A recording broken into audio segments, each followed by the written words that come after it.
Neuroplasticity principle number 6, time matters. Well, it's about time we talked about this.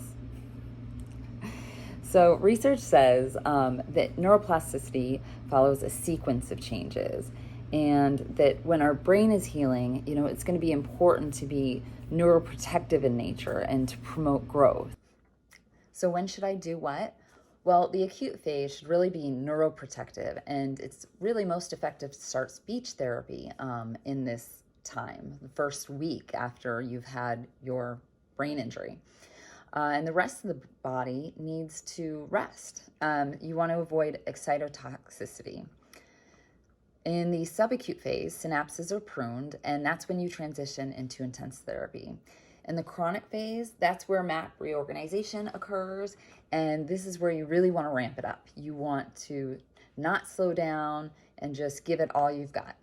So, yeah, I know these are kind of words that you might not have heard before. So we've got excitotoxicity, and that's just the over stimulation of the receptors between neurons, and it can lead to cell death. And so when we overexert ourselves physically, it can lead to tissue loss in the end. When we lose the synapses between, that means the brain impulses are not getting through. So that's very important to avoid that. Pruning, which happens from childhood on, it's happening every day to everybody. It's just getting rid of the synapses that we don't need.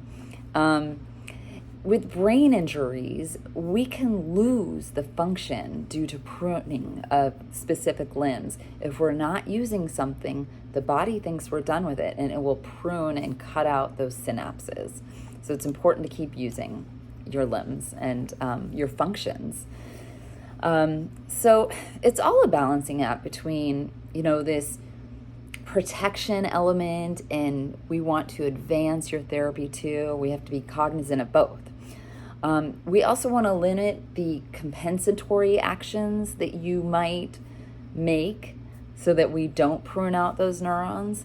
And I like to say this, neuroplasticity is like dominoes. I don't know if you ever played dominoes when you were a kid, but I used to stack them up one by one, and I used to watch them fall. And that's what it is. It's a chain event. These things build upon each other. So it's important to keep going. So what is this going to look like in the clinic? So in the acute phase, like I said, it's all about rest and healing. And so therapists will most likely work on educational pieces.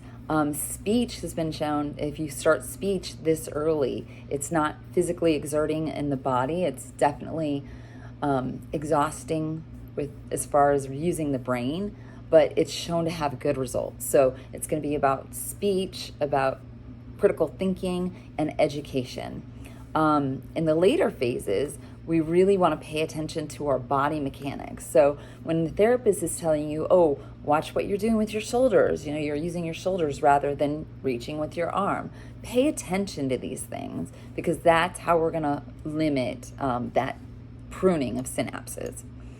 So what does this, look like at home? Well, in the acute phase, you most likely won't be at home, but either way, it's always important to listen to your body, even down the road when you're, healing is further along. If you get overexhausted, that's your body telling you that it's had enough, and you don't want to see those functional losses. So, just remember that you're healing. Also, to make sure you get the most out of each day at home, challenge yourself. Don't just keep doing the same old thing. Do things in a new way, a different way each time. And I've talked about this before, but you really want to be specific with your actions. Don't just exercise for exercise sake.